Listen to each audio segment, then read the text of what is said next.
మన ప్రీవియస్ వీడియోస్లో డిస్కస్ చేసుకున్నట్టు సైబర్ సెక్యూరిటీ అంటే పర్స్పెక్టివ్ కదా. అంటే మనం చేసే ప్రతి టెక్నికల్ ఇంప్లిమెంటేషన్లో సెక్యూరిటీని యాడ్ చేయడం అన్నమాట, రైట్? ఇప్పుడు అలాంటి పర్స్పెక్టివ్ని డెవలప్ చేసుకోవాలంటే మనకి తెలియాల్సిన ఇంపార్టెంట్ కాన్సెప్టే థ్రెట్ మోడలింగ్. థ్రెట్ మోడలింగ్కి వెళ్ళే ముందు అసలు మోడలింగ్ అంటే ఏంటో చూద్దాం. మనం జనరల్గా హౌస్ కన్స్ట్రక్షన్స్లో కానీ లేదా ఎనీ బిల్డింగ్ కన్స్ట్రక్షన్స్లో కానీ మనం ఏం చేస్తాము, మన దగ్గర ఒక ఆర్కిటెక్ట్ ఇచ్చిన ఒక బ్లూ ప్రింట్ ఉంటుంది.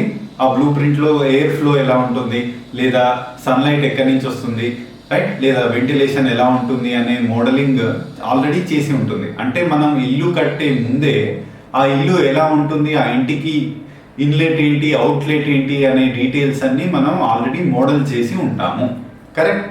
సో మోడలింగ్ అంటే ఏంటి అంటే మనం క్రియేట్ చేసిన ఒక సాఫ్ట్వేర్ కానీ లేదా ఒక ఇన్స్ట్రుమెంట్ కానీ నియర్ రియల్ టైంలో ఎలా బిహేవ్ చేస్తుంది అని ప్రిడిక్ట్ చేసే ఒక ఫార్ములా అనుకోవచ్చు. సో ఇదే ఫార్ములాకి మనం థ్రెడ్స్ యాడ్ చేస్తే అదే థ్రెట్ మోడలింగ్ అవుతుంది.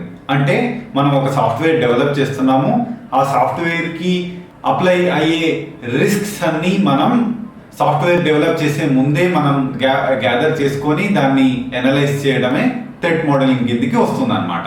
సో డెఫినేషన్ ఏంటి అంటే థ్రెట్ మోడలింగ్ అనేది మన నెట్వర్క్లో, మన సాఫ్ట్వేర్లో, మన ఎన్విరాన్మెంట్లో ఉన్న రిస్క్స్ని ఐడెంటిఫై చేసే ఒక pure risk assessment model.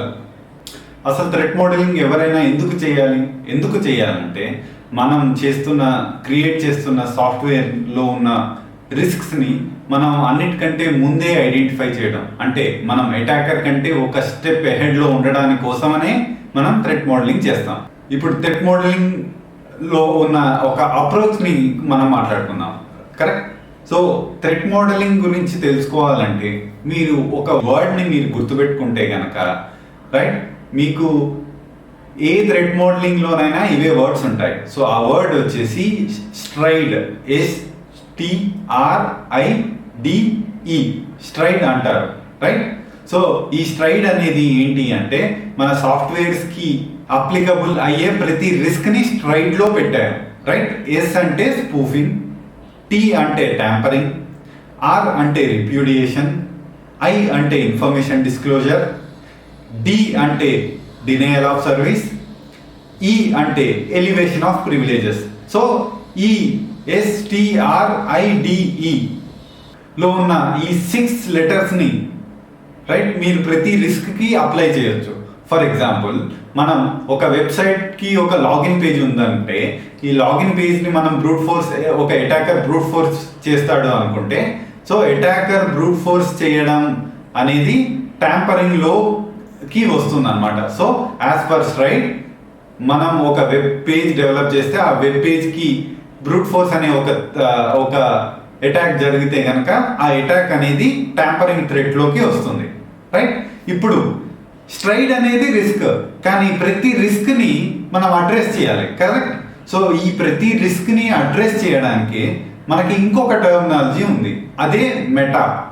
M అంటే మిటిగేట్, E అంటే ఎలిమినేట్, T అంటే ట్రాన్స్ఫర్, A అంటే యాక్సెప్ట్, రైట్? ఇప్పుడు ఇందాక మీకు చెప్పిన ఒక స్మాల్ ఎగ్జాంపుల్లో కనుక, రైట్, ఇప్పుడు బ్రూట్ ఫోర్స్ అటాక్ని మనం మిటిగేట్ చేయాలి. మిటిగేట్ చేయడానికి అంటే ఏంటి?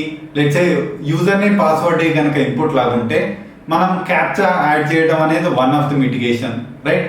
లేదా ఆ లాగిన్ ప్యానెల్కి మనం 2 ఫ్యాక్టర్ అథెంటికేషన్ ఎనేబుల్ చేయడం అనేది another mitigating step, correct? So ఇట్లా చాలా మిటిగేషన్ స్టెప్స్ ఉంటాయి. నెక్స్ట్ ఈ అంటే ఏంటి? ఎలిమినేట్ అంటే అసలు లాగిన్ పేజే లేకుండా ఉండడం. సో జనరల్గా ఎలిమినేట్ అనేది మనం ప్రిఫర్ చేయం. ఎందుకు అంటే మనం already unless not required, right? అంటే ఇప్పుడు ఆల్రెడీ ఒక థ్రెట్ ఉంది, ఆ థ్రెట్కి నిజంగా ఆ ఫ్యూచర్ అవసరం లేకుండే కనుక మనం ఆ ఫ్యూచర్నే తీసేయచ్చు. సో దట్ మనం యాక్చువల్ రిస్క్నే ఎలిమినేట్ చేసినట్టు ఉంది. బట్ ఇన్ దిస్ కేస్ మనం ఎలిమినేట్ చేయలేము, ఎందుకంటే ఈ యొక్క వెబ్ అప్లికేషన్ అనేది, మీరు తయారు చేస్తున్న వెబ్ అప్లికేషన్ అనేది యూజర్స్ని టార్గెట్ చేస్తుంది కాబట్టి, సో అక్కడ యూజర్ నేమ్ పాస్వర్డ్ అనేది ఆ స్క్రీన్ ఉండాల్సిందే, రైట్? సో మనం ఖచ్చితంగా మిటిగేషన్ ఏం చేయాలి. నెక్స్ట్ ట్రాన్స్ఫర్ అంటే మీరు ఏం చేయొచ్చు అంటే ఇన్స్టెడ్ ఆఫ్ మీరు యూజర్ నేమ్ పాస్వర్డ్ని మేనేజ్ చేయడం లేదా ఆ పేజ్ని మెయింటైన్ చేసే బదులు మీరు దీన్ని OAuth కానీ లేదా SAML కానీ ఇలాంటి ప్రోటోకాల్స్ యూజ్ చేయడం వల్ల మీ లాగిన్ పేజ్ వచ్చేసి మనం యూజ్ చేయము, గూగుల్ లాగిన్ పేజ్ లాగా యూజ్ చేసి, సో ఆథెంటికేషన్ గూగుల్ నుంచి అవుతుంది, దాని తాలూకు రెస్పాన్స్ మీ అప్లికేషన్కి వస్తుంది, మీ అప్లికేషన్ దాని గూగుల్ ఇచ్చిన రెస్పాన్స్ని బట్టి యాక్చువల్ కస్టమర్కి లేదా క్లయింట్కి రెస్పాండ్ అవుతుంది అనమాట. సో మనం ఏం చేసాం, ఈ బ్రూట్ ఫోర్స్ అంటే ఈ ట్యాంపరింగ్ అనే రిస్క్ని మిటిగేషన్ అన్నా చేయొచ్చు లేదా ట్రాన్స్పోర్ట్ అన్నా చేయొచ్చు, ట్రాన్స్ఫర్ అన్నా చేయొచ్చు, రైట్. ఇప్పుడు ఏ అంటే యాక్సెప్ట్ అంటే ఏంటి, ఎస్ బ్రూట్ ఫోర్స్ అటాక్ చేయనివ్వండి, సో నేను దీన్ని తర్వాత ఫిక్స్ చేసుకుంటాను, ఎట్ ద మూమెంట్ నేను దీన్ని బ్యాక్లాగ్ లాగా పెట్టుకుంటాను అని మీరు అనుకోవడం అనేది acceptance. So STRIDE, so meta is the approach to address STRIDE. So సింపుల్గా ఈ పదం, ఈ సెంటెన్స్ కనుక మీరు గుర్తుపెట్టుకుంటే, so in threat modeling meta is the approach to address STRIDE. So ఈ కాన్సెప్ట్ని మీరు బాగా గుర్తుపెట్టుకుంటే కనుక మనం ఏ రిస్క్నైనా, సో తర్వాత వచ్చే బ్రూట్ ఫోర్స్ అటాక్స్ కానీ లేదా బఫర్ ఓవర్ఫ్లో అటాక్స్ కానీ వీటన్నిటినీ మనం ఈ మెటా అండ్ స్ట్రైడ్లోనే మనం అడ్రస్ చేయొచ్చు అన్నమాట. సరే, ఇది బాగానే ఉంది, కాకుంటే ప్రతి అప్లికేషన్ని లేదా మనం క్రియేట్ చేసే ప్రతి అప్లికేషన్కి థ్రెట్ మోడలింగ్ ఎలా చేయాలి అనేది మీకు పక్కా డౌట్ వస్తుంది కదా, రైట్. ఇప్పుడు థ్రెట్ మోడలింగ్ అనేది ఎట్లా మనం అడాప్ట్ చేసుకోవచ్చు మన అప్లికేషన్ డెవలప్మెంట్ ప్రాసెస్లో అనేది చూద్దాం, కరెక్ట్. సో ఇందాక మనం ఫస్ట్ ఎగ్జాంపుల్లో ఎక్స్ప్లెయిన్ చేసుకున్నట్టు ప్రతి ఇంటికి ఒక ఆర్కిటెక్చర్ లేదా ఒక బ్లూ ప్రింట్ టెంప్లెట్ ఉన్నట్టు మనం తయారు చేస్తున్న అప్లికేషన్కి కావాల్సిన అసెట్స్ అన్ని ఒకే దగ్గర ఒక డయాగ్రామ్లో రిప్రజెంట్ చేసి ఆ డయాగ్రామ్ని డేటా ఫ్లో డయాగ్రామ్ లాగా కన్వర్ట్ చేయాలి. అంటే ఎక్కడి నుంచి డేటా వస్తుంది, డేటా ఎక్కడ స్టోర్ అవుతుంది, ఎలా స్టోర్ అవుతుంది, ఎవరు యాక్సెస్ చేస్తున్నారు, అది నేను మీకు 2 minutesలో ఎక్స్ప్లెయిన్ చేస్తాను. నేను ఈ థ్రెట్ మోడలింగ్ ఎక్స్ప్లెయిన్ చేయడానికి one of the open source tool use చేస్తున్నాను, అదే OWASP thread dragon. OWASP thread dragon కాకుండా మనకి ఇంకొక టూల్ కూడా ఉంది, అది చాలా ఫేమస్, అదే Microsoft thread modelling tool. Since నేను ఓపెన్ సోర్స్ని కొంచెం ప్రిఫర్ చేస్తాను కాబట్టి I feel OWASP thread dragon అనేది మనం యూజ్ చేయొచ్చు. ఇది విండోస్లో చేయొచ్చు, ఇంకా లినక్స్లో కూడా మనం ఇన్స్టాల్ చేయొచ్చు అనమాట. సో ఈ OWASP థ్రెడ్ డ్రాగన్ అనేది OWASP.org and www project thread dragon అనే పేజ్లో ఉంది. సో మీరు ఇక్కడ ఈ పేజ్కి వస్తే కనుక ఈ డాక్యుమెంటేషన్ అంతా ఉంది థ్రెడ్ డ్రాగన్కి సంబంధించింది. అండ్ దెన్ ఫాలోడ్ బై ఇక్కడ మీరు డౌన్లోడ్ చేసుకోవచ్చు, ఐదర్ వెబ్ అప్లికేషన్ లాగా కానీ లేదా డెస్క్టాప్ ఇన్స్టాలర్ లాగా కానీ. సో నేను ఈ లినక్స్ డెస్క్టాప్ ఇన్స్టాలర్ డౌన్లోడ్ చేసుకున్నాను అనమాట. So basically it is this DEB file, ఎందుకంటే నేను ఉబుంటు వాడుతున్నాను కాబట్టి. సో మీరు ఇన్స్టాల్ చేసుకున్నాక రైట్ మీకు ఈ థ్రెడ్ డ్రాగన్ ఇలా ఉంటుందన్నమాట. ఇది యూజర్ ఇంటర్ఫేస్. నేను ఈ డెమో కోసం అనేది ఒక ఎగ్జాంపుల్ ప్రాజెక్ట్ క్రియేట్ చేశాను, రైట్, ఎగ్జాంపుల్ అప్లికేషన్. సో ఇక్కడ మీరు అప్లికేషన్ ఫస్ట్ క్రియేట్ చేసేటప్పుడు టైటిల్ వచ్చేసి అప్లికేషన్ టైటిల్, మీ రివ్యూయర్ నేమ్, అండ్ దెన్ ఇది ఎక్స్ప్లెనేషన్, అండ్ దెన్ కంట్రిబ్యూటర్స్ ఎవరు, అండ్ దెన్ మీరు ఒక స్ట్రైట్ డయాగ్రామ్ లేదా ఏదైనా ఒక డయాగ్రామ్ని మీరు క్రియేట్ చేయాలన్నమాట. సో నేను ఇక్కడ స్ట్రైట్ అనే ఒక డయాగ్రామ్ని క్రియేట్ చేస్తాను, అది మీకు చూపిస్తాను, రైట్. సో ఇక్కడ ఇది స్ట్రైట్ డయాగ్రామ్. అండ్ ఇప్పుడు మీరు ఇది ఓపెన్ చేయగానే మీకోసం ఒక రిఫరెన్స్ 3-tier ఆర్కిటెక్చర్ రిఫరెన్స్ తీసుకున్నాను, రైట్. సో మీరు ఫస్ట్ ఈ డయాగ్రామ్లోకి వెళ్ళే ముందు ఏదైనా డేటా ఫ్లో డయాగ్రామ్కి మనకి 4 ఇంపార్టెంట్ కాంపోనెంట్స్ ఉంటాయి. అదే process, actor, storage and data flow. So process అంటే మనం రాసే ప్రతి కోడ్ లేదా సిస్టంలో అది చేస్తున్న ప్రతి చేంజ్ ప్రాసెస్లో కిందికి వస్తుంది అనమాట.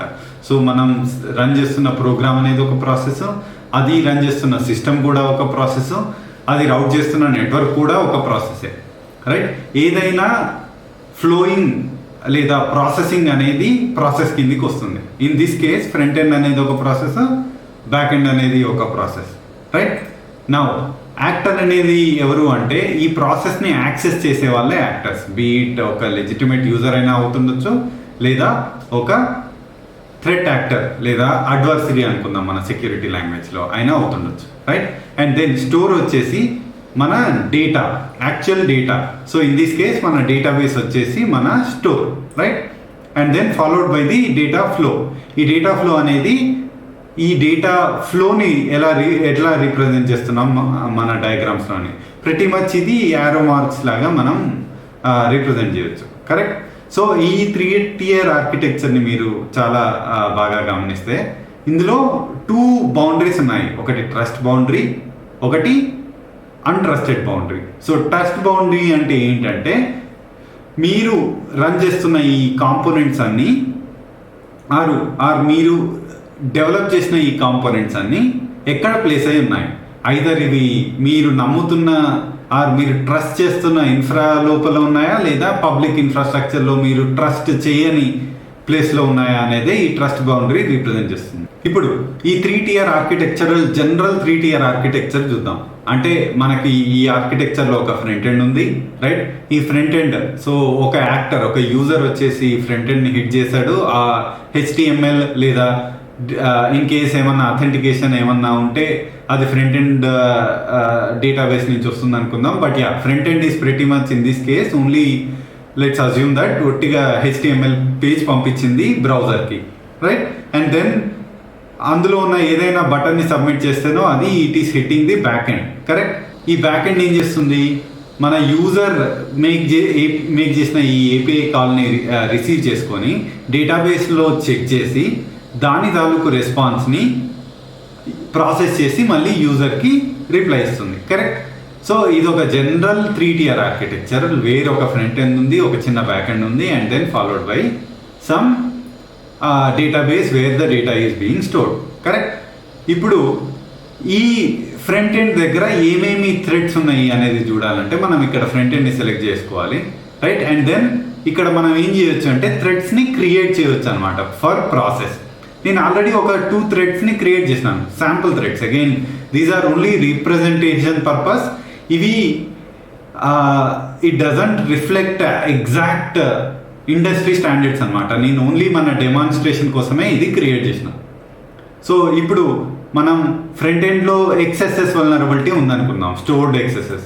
మనం యాక్చువల్లీ వల్నరబిలిటీస్ గురించి తర్వాత ఇంకొక డీటెయిల్డ్ వీడియోలో OWASP టాప్ 10 గురించి తెలుసుకోవచ్చు. డిస్క్రిప్షన్ ఇచ్చిన an attacker can inject malicious scripts. So if any legitimate user opens the page, again the script executes in the actual legitimate user browser. ఇది XSS చేస్తుంది. ఇది మనం డిస్క్రిప్షన్, ఇది స్టేటస్ ఓపెనా క్లోజా. సో మనం ఇంకా రిమెంబర్ థ్రెట్ మోడలింగ్ అనేది మనం చాలా మన డిజైన్ ఫేజ్లో చేసుకుంటాం, right. So it's still open. అంటే మీరు ఏమంటున్నారు, as a security person, so మీరు ఒక డెవలపర్ మీకు చెప్పాడు ఇట్లా ఫ్రంట్ ఎండ్ డెవలప్ చేస్తున్నానని, మీరేమంటున్నారు, ఓకే ఈ ఫ్రంట్ ఎండ్లో XSS అనే ఒక వల్నరబిలిటీని మనం అడ్రస్ చేస్తున్నామా లేదా. ఇందాక నేను అన్నట్టు రిస్క్ అనేది XSS అయితే దాని మిటిగేషన్, దాని అప్రోచ్ ఇక్కడ ఇన్ కేస్ మిటిగేషన్ ఏం చేయాలి, ఇన్పుట్ వ్యాలిడేషన్స్ ఇంకా వ్యాప్ని కనుక ప్లేస్ చేస్తే మనం XSSని అడ్రస్ చేయొచ్చు, కరెక్ట్. సో ఇది ఒక థ్రెట్. ఇంకా థ్రెట్ టైప్ ఏంటి, ఆ ప్రియారిటీ ఏంటి, మనం స్కోరింగ్ కూడా యాడ్ చేయొచ్చు. ఈ స్కోరింగ్ గురించి ఇది కొంచెం అడ్వాన్స్డ్. సో మనం ఓవరాల్ స్కోరింగ్ని ఎట్లా అప్లికేషన్కి మనం ప్యూర్ అసెస్మెంట్ చేస్తే ఓవరాల్ అప్లికేషన్ రిస్క్ అసెస్మెంట్ ఏంటి, సో ఇవన్నీ కూడా మనం ఆ తర్వాత రిపోర్ట్ జనరేట్ చేసినప్పుడు వస్తాయన్నమాట, రైట్.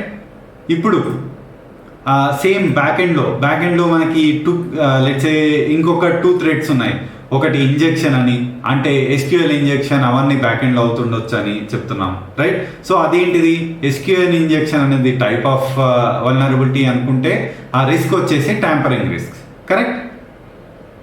అండ్ దెన్ దీనికి మిటిగేషన్ వచ్చేసి అగైన్ ఇన్పుట్ వ్యాలిడేషన్ శానిటైజేషన్ చేయొచ్చు అని, అట్లనే స్టోర్డ్ ప్రొసీజర్స్. అండ్ దెన్ దీని ప్రియారిటీ వచ్చేసి high, right. At the same time DBMS, database అనేది స్టోరేజ్, కానీ డేటాబేస్ మేనేజ్మెంట్ సిస్టమ్ అనేది ప్రాసెస్, రైట్.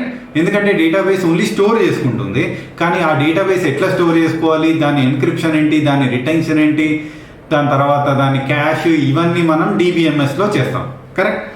నౌ ఈ డేటాబేస్కి మనకు ఉండే రిస్క్ ఏంది? అనాథరైజ్డ్ యాక్సెస్ ఉంటుంది, అది ట్యాంపరింగ్ని లీడ్ చేస్తుంది, రైట్. అండ్ ఇది ఎవరు ఆ డేటాబేస్ని యాక్సెస్ చేస్తున్నారు, ఆ డిబిఏ ఎట్లా సెక్యూరిటీ మెజర్స్ ఎట్లా తీసుకుంటున్నాడు. సో ఇవన్నీ ఈ డేటాబేస్ అనాథరైజ్డ్ యాక్సెస్ కిందకి వస్తాయి. సో ఇదొక రిస్క్. ఇంకొక రిస్క్ ఏంటి? ఇన్ కేస్ డేటా ఎవరన్నా రాంగ్ క్వెరీ రన్ చేశారనుకోండి, ఆ డేటా మొత్తం డిస్ట్రాయ్ అయిపోయినా కానీ మనం బ్యాకప్స్ మెయింటైన్ చేయడం వల్ల దీన్ని రీస్టోర్ చేసుకోవచ్చు. సో దీన్నే మన సెక్యూరిటీ టర్మినాలజీలో డిజాస్టర్ రికవరీ అంటాం. సో ఇక్కడ మనకి డేటాబేస్లో ఈ 2 రిస్క్స్ ఐడెంటిఫై చేసాం. కరెక్ట్. నౌ ఇప్పుడు మనం ఈ స్ట్రైట్ డయాగ్రామ్ నుంచి, అంటే ఈ ఎంటైర్ డేటా ఫ్లోలో మనం ట్రస్ట్ బౌండరీ పెట్టుకున్నాము, దాంట్లో ప్రాసెసెస్ డిఫైన్ చేసాము, తర్వాత డేటా ఫ్లోని డిఫైన్ చేసాము, at the same time data స్టోర్ని డిఫైన్ చేసాము, అండ్ దాని తాలూకు ఆల్ థ్రెడ్స్ని డిఫైన్ చేసాము. సో ఇప్పుడు ఏం చేస్తాం మనం అంటే, ఈ స్ట్రైడ్ని ఇక్కడ మనం రిపోర్ట్ అని చెప్పాను అనుకోండి. సో ఈ థ్రెడ్ మోడల్కి మనం రిపోర్ట్ జనరేట్ చేస్తున్నాం అనమాట. ఈ రిపోర్ట్లో ఏముంటుంది? మన స్ట్రైడ్ డయాగ్రామ్ ఉంటుంది, ఇంకా మనం క్రియేట్ చేసిన all processes and their risks ఉంటాయి అన్నమాట. సో ఇన్ ఐడియల్ సినారియోలో ఏం చేస్తాము అంటే, మనం అప్లికేషన్ని క్రియేట్ చేసే ముందు థ్రెడ్ మోడల్ ఇలా క్రియేట్ చేస్తాం, థ్రెడ్ మోడల్ని తీసుకెళ్ళి రిపోర్ట్ జనరేట్ చేస్తాం, ఈ రిపోర్ట్ని తీసుకెళ్ళి మన టికెటింగ్ సిస్టమ్స్ ఉంటాయి, లేదా బగ్ ట్రాకింగ్ సిస్టమ్స్ ఉంటాయి, ఐదర్ దీన్ని బగ్ లాగా కానీ లేదా ఒక టాస్క్ లాగా కానీ టికెటింగ్ సిస్టంలో క్రియేట్ చేసి దీన్ని మన అప్లికేషన్ డెవలప్మెంట్ బ్యాక్లాగ్లో పెడతాం. So at the end of the day application developer కనుక ఈ కోడ్ని, ఇతను తయారు చేసిన ఈ 3 tier ఆర్కిటెక్చర్ అప్లికేషన్ని పుష్ చేయాలి అనుకుంటే ఈ బ్యాక్లాగ్లో ఉన్న బగ్స్ అన్నిటిని ఫిక్స్ చేసిన తర్వాతే వీటిని ప్రొడక్షన్లో పుష్ చేసుకోవచ్చు అనమాట. సో దీనివల్ల ఇప్పుడు మీకు అర్థమవుతుందా? దీనివల్ల మనం బగ్స్ని లేదా ఈ థ్రెడ్స్ని చాలా ఎర్లీ స్టేజ్లో ఐడెంటిఫై చేస్తాం అన్నమాట. సో థ్యాంక్స్ ఫర్ వాచింగ్ అండి. సో నేను ఇందాక చెప్పినట్టు స్ట్రైడ్ని అడ్రస్ చేయాల్సిన స్ట్రాటజీనే మెటా. సో ఈ స్ట్రైడ్ అండ్ మెటా అనే టర్మినాలజీస్ని బాగా గుర్తుపెట్టుకోండి. మీరు చేస్తున్న క్రియేట్ చేస్తున్న లేదా కోడ్ చేస్తున్న చిన్న అప్లికేషన్స్కి థ్రెడ్ మోడలింగ్ ఎలా చేయాలో ఈ వీడియో మీకు హెల్ప్ అవుతుంది అనుకుంటున్నాను. Thank you. మీకు ఇంకొక మంచి కాన్సెప్ట్తో వేరే వీడియోలో కలుస్తాను.